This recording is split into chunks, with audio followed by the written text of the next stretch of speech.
Hello everyone and welcome to another edition of Incoming here on the Psychosin project. Today we are going to see if the corpse of nu metal has been revived in a good way or whether it's been a bit of a waste of time by reviewing the debut album by the Dropout Kings named Audiodope. So without any further ado, let's give this a listen. Nu metal, now there's a genre that a lot of people have issues with. Over the years people have either learned to hate it more or grown to have a bit of an appreciation for it. In my personal opinion, I've always liked nu metal. It's what I grew up with, what really got me into metal, even though I'm 36 and I grew up with Guns N' Roses, etc., and the Nirvana and the grunge boom. Nu metal kind of had the same issue as the grunge boom did, in that it got over-bloated by a lot of sort of record executives at the time signing anything with a vague nu metal sound, which kind of oversaturated the genre.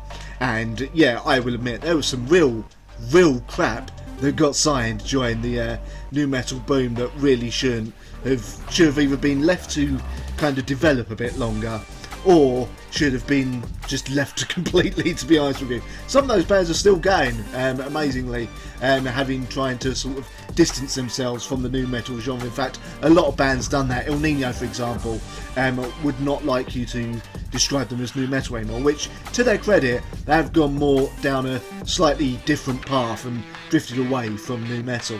There's also some really underrated nu metal bands, such as Jack Off Jill, Kitty, Chimera when they first started, although they became more a straightforward American heavy metal band, which suited them better. However, it seems that recently we've had a bit of a resurgence of the nu metal crowd, what with newer bands such as Cane Hill, now on their second album called Too Far Gone, which is quite good, and King 810 to an extent. You could call nu metal taking that Slipknot kind of influence and really pushing it to the nth degree. And now, from Arizona, we have the Dropout Kings with their debut album Audiodope, which is out on the 10th of August, which is tomorrow as of the time of recording this. Now, this is nu metal in the way that it kind of, in a way, got started with Rage Against the Machine back in 1995, I think, the first Rage album, with it being like rapped vocals over heavy riffs, etc. Now, it's quite a short album, this actually. It's 10 tracks long, and yeah, it's 10 tracks long. It starts kind of strangely in that the first two tracks, Something Awful and Burn One, are very misleading because they're very much more on the hip-hop side of things than the metal side of things, it has to be said.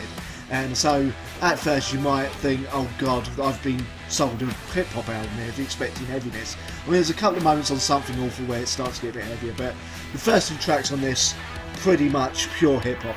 However, I will say that the two rappers on here, they've got the flow, they're absolutely awesome, they cannot deny their ability as rappers. Although, when it comes to Burn One, this might be a personal opinion, well, it's all personal opinion, but it's my own personal view on things. But I can't be the only one who is tired of songs where it's just talking about smoking dope and, you know, doing weed and drugs and all that. Especially in hip hop, it seems to be every other single. Then we've got bands like Hippie who constantly go on about it on stage. I don't know, maybe that's just me, but I get bored, so Burn One really did bore me. Also, if I remember rightly, that's the song that brought in another slight bugbear for me. For some reason, there's a bit of a use of auto-tune on there, and nothing puts me off a song more than hearing auto-tune, it has to be said. But things then pick up with their current single Going Rogue, featuring Landon Tears, or Landon Tours, which obviously someone tries to put their name as London Towers with a very dodgy London accent. This is where the riffs come in and the heaviness begins. This is where the album really does pick up and start getting better and better. You then go through Been a Bad Day and 503, both alright. 503 really does start up in the heaviness. Scratch and Claw is probably my favourite song off the album, I have to say. This really gets the rapping and the riffs and the sort of sound clash, as it were, really working well.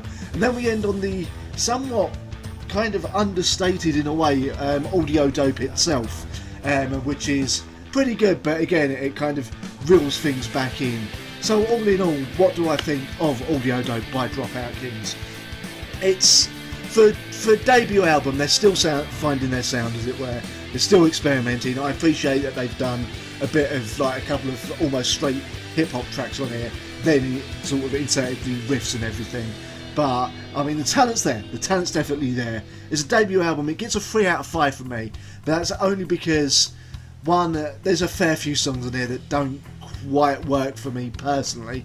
And a lot of it comes across as very slightly tired, because they seem to just be repeating what has come before with nu metal. But there's enough glimmers of something special on this album to suggest that, even though this is only their debut album, something great is going to come from this band. I mean, these songs might sound, well, probably do sound absolutely incredible live. I will give that to them. I imagine that they are a very energetic live band.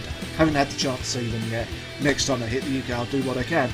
But yeah, if you like your nu metal, check it out. Otherwise, yeah, this is a band to keep an eye on, because they got something special up their sleeves. It just didn't quite come out on this debut album. So there you go, that is what I thought of Audiodope, by the debut album by the Dropout Kings.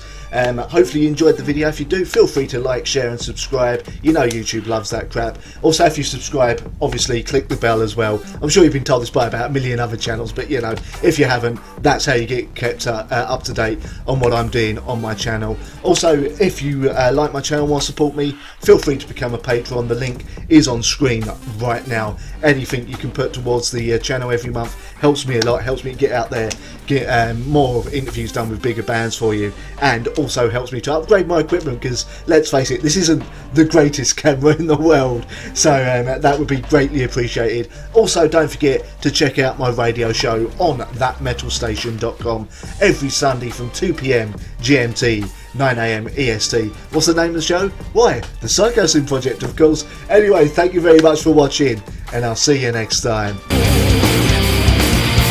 Drawn towards the flame, I turn to